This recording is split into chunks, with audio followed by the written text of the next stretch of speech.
A man, his father and his mother, they shall fear. The plural form of the word fear.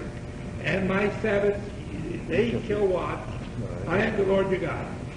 I called your attention just now to the fact that these two laws seem to be, why are they in such a position? If two laws are together, there is something we learn out the fact that they are together. In the case of the two laws are together, what do we learn? That they're opposed. Something there. Now, I'll call your attention. I think we're better to just read the Rashi, quote the Rashi, because the Rashi puts it concisely, and who can better Rashi in explanation? He is a master par excellence of it. He's quoting, of course, from the Gemara where I am now, in different places, but he's quoting, and I'll just read it to you in fast. If you look at the first column, 5 lines from the bottom, from the top. A man, his father and his mother, they shall fear. Every one of you, hero avivimo. They should fear their father and their mother. This is the plain explanation of this passage. You'll find that in Torah's Kohanim, which is a commentary on Vayikra, and also in Kiddushin Choftes, where we're learning in Show. And it's allegorical explanation. I only know that a man has an obligation to honor, to fear his father and his mother. How do I know that a woman also has the responsibility to fear her mother and her father? When it says the phrase, they shall fear, a plural form of the verb, we realize that there are two more than nouns, the one referred to. Yeah. So obviously, if it's saying they shall fear, not only talking about men fearing their parents, but also a woman must fear. Okay. So then the question asks, if that's the case, why doesn't it say specifically? I'll be all right. Why is it mentioning just specifically say because of this fact? In the case of a man, he has the sufficiency in his hand to do this particular mitzvah, this particular thing of fearing his father and mother, at all times, whether he is married or single. He can do what he has to do to show the proper awe and respect for his parents. But Isha, David, there's sometimes somebody else has dominion over her. She's married, she's got a husband, she's got to take care of the husband. Perhaps she's in no position to do it. So the Torah always covers up so that a person should not be ashamed or embarrassed. Because in truth, then it's not her fault that she can't do her parents. She lives in a because Torah is very solicitous for those that... Torah covers it up so she shouldn't be ashamed. Yes. But she is responsible if she can do it. Yeah, yes. Correct. But she doesn't have to go begging to support her parents. No, sir. We were talking about honoring. We're talking now about fear. You would ask the question. There's another question. Then excuse me for asking this question. I'm complicating it a little bit, but it's better because you're men. Now you're just confusing me. Yeah. Not at all. Fear she has whether she's under the dominion of her husband or not. Right.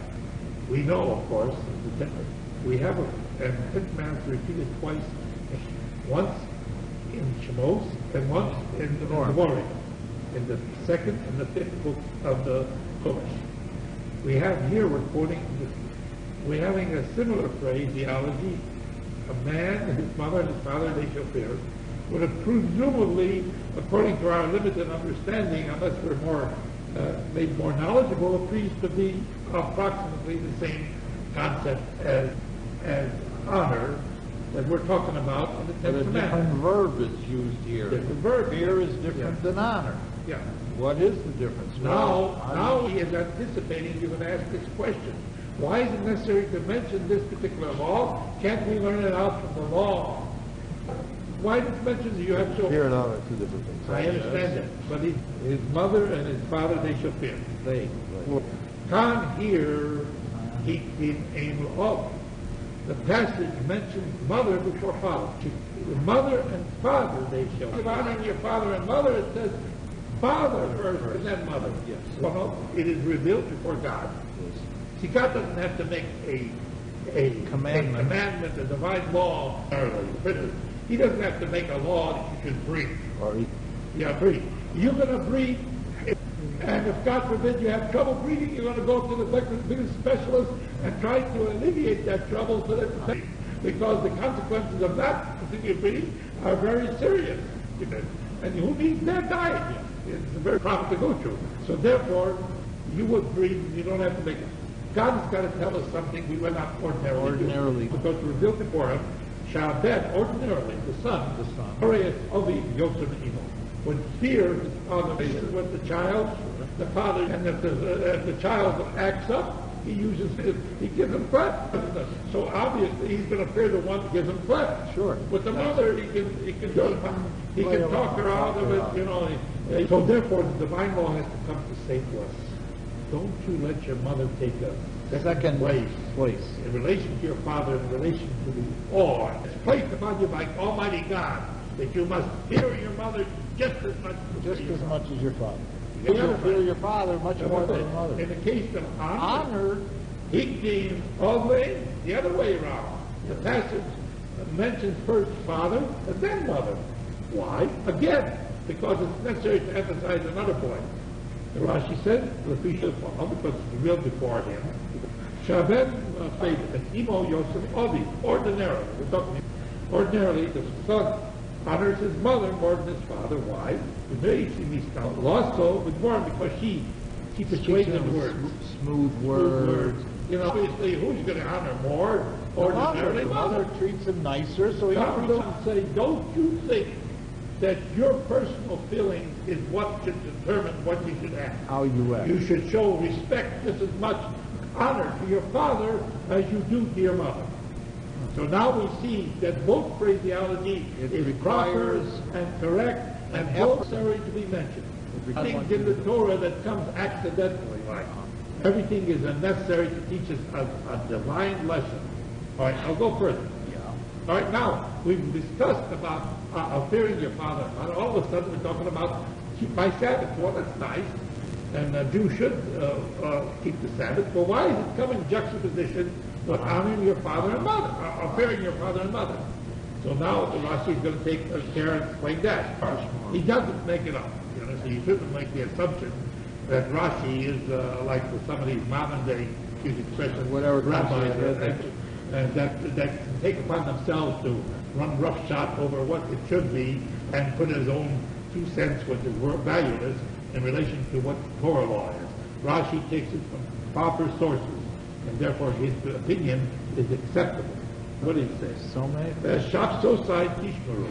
And my Sabbath you shall walk. Shabbos, we put close proximity the concept of observing the Sabbath, Umara all.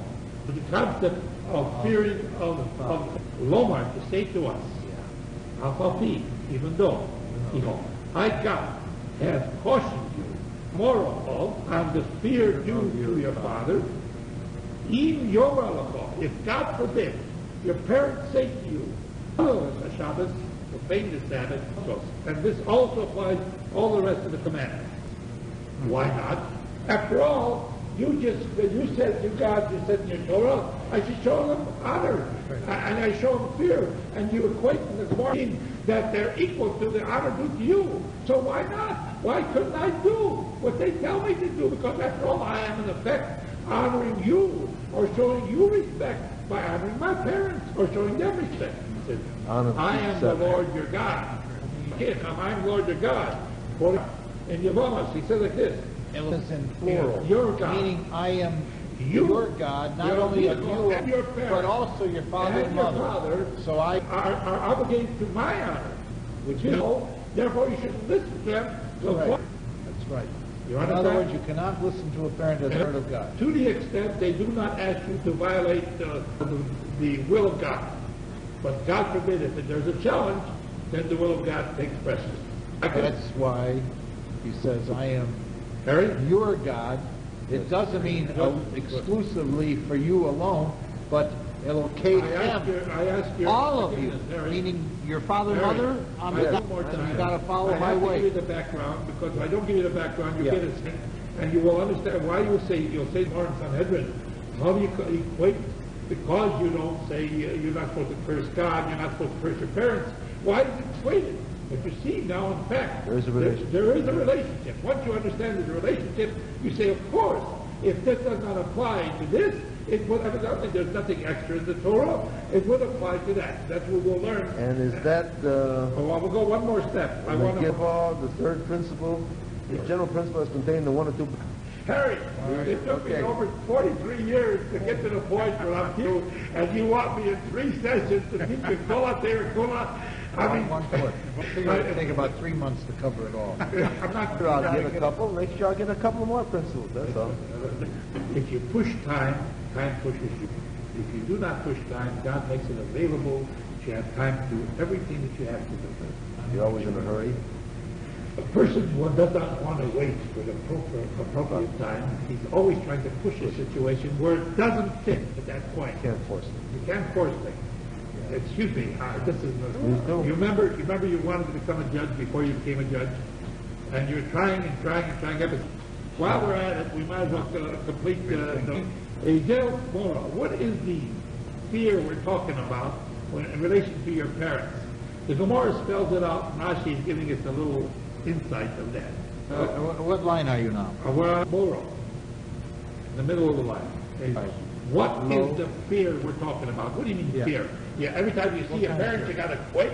No. We're talking about something specific. Yeah. How do you What's specific? How do you show fear? We can discuss how you show honor and how you show fear. Yeah. But All right. first, fear. How do you show fear? How do we get there? How do you show fear to your parent? Yosha. Oh, Yosha, don't sit in his place without his permission. Of course, if a father or mother is forbidden. The difference, they have a certain place that they sit. Now, so you all make yourself like you're equal to them, pushing that, hi, buddy, like you're a buddy. With a certain, there's some kind of dispute your father has, don't go and assume that you are equal to him, and you can speak in his place without him giving you permission to speak for him. Would it be disrespectful? Absolutely. Yes, where's your father? I'm happy to say, Your father. sometimes my wife or myself tells my son the truth. I think you're wrong. That's it. Although you so and don't contradict his words. Such awe of the parents, it's unheard of. Nowadays, they got children got a mountain. The proper awe that you have to show for your parents, incidentally, the awe of your parents is equated to the awe due to God. You're not dealing with small type of awe. So the question, if you have a situation where, God forbid, your parents are advocating something... But sometimes you're discussing something. No. I'll take an opposite view. Right, and you ask them in a respectful fashion. Don't say, you're nuts, you're so old, you don't know what you're doing. You got to say, and explain it, a Torah principle. I said, I learned this. You talk to them in a way that's respectful, not that you're pushing something down his throat. Never in public. Never in public. You don't go and shake you don't know nothing, you old man. Keep your mouth shut. That is an absolutely terrible way to do it. I used to have a fault. About 3 hours if I say no, Mom, it was 5 hours. So in front of somebody else. Yeah. So she wouldn't say it later. Private, she goes to me and you want to slap me? But not in front of somebody else. Oh, I mentioned the thing. I think, of course, maybe my memory doesn't serve me. I think that I was respectful to my parents at all times. Of course, if my father on the show, he would not take any back talk. You talk back to him, there was no way in which he's going to go. I mean, he Lower the boom. That was my brother. That was my brother. Couldn't talk back to my brother. What is the honor that the Torah is talking about in relation to your parents? Ma'afil, in the way you feed your parents, it's forbid that they need to feed them. There's ways of feeding your parents. The Gemara in Kiddushin brings a very classical example of that. There's one son that's real well-to-do, and he feeds his old father the very best foods in the world. Could get better foods in the world. But when his father asked him, where did you get all this? He curtly answered his father, he has the greatest sin. Your son says it's none of your business. He hurt the old man. And then there's another case he's talking about, the war talks about it. Right here in the next stop, talks about where there was a poor son that he makes his livelihood working in a hand mill, grinding grain. And and it's a very hard physical labor. And there came a draft from the king that he wanted the father to work forced labor in the king's. So he said to the father, I will go to the draft instead of you. You take over the business. And with the business, it's hard for him. He can stop all the time. Nobody's on his back. He's his own boss. His own boss over there. And so such a person has a portion of the world to come. He gets great honor, honoring his parents, even though his father had to work hard. So it's not a question of what you do, it's how you do what you do that's very important. And this we're talking about. Hazel, covered with honor. Ma'aso, you feed them in the proper way, and you give drink in the proper way. They ask you for a glass of water. Thank you. Here, I bring it to you. You interrupted me. What if your wife tells you? You have to dress your parents. You have to dress them. Bring them inside the house. Bed out. Take them out. Bed eyesight. They can't see the way. You got to lead them by it. You got to do a very minimal of relations in what they were doing for you all your life until you got big enough to open up your mouth and have your own little children cannot take care of a father and mother properly. Just as Human nature hasn't changed. He takes the term of a lot of the Gemaras, plain, simple there. You want more information, we can learn the Gemara in Kiddushin. It gives it much more broader depth. But it's not, we did learn it when, you remember? Yes. Let's go further in the Gemara here. Let's finish this background. And next time we will come to the Binyan Number 3. And that will be Sunday. And Sunday we'll continue with the third principle of the 13 principles in the Pyramid. All right. Let's go further back to the What line where what? we said, Demar each imo ovi, way in the bottom, about 6 lines from the top. Each imo ovi throw, a man, his mother, and his father, they shall fear. We've already discussed this. We know this about it. In another passage in Devarim, on chapter 6, the Lord your God you must fear. Again, we use the terminology of fear in both cases. Also, ta'avod, and you should serve. Shabbat custom, again, we have a comparison of two phraseology. Mora of the aim, or mora of smoker. The fear, the awe of a parent, the awe of God. Right. Now we're going to go to this part that we will learn the Gemara Hedrin next time. Namar says, Makala over the Imo Mo Shemos. There is a passage in Shemos, in Exodus first chapter. A person that curses his father and his mother shall be certainly put to death. But Nomar, there's another passage. It repeats the word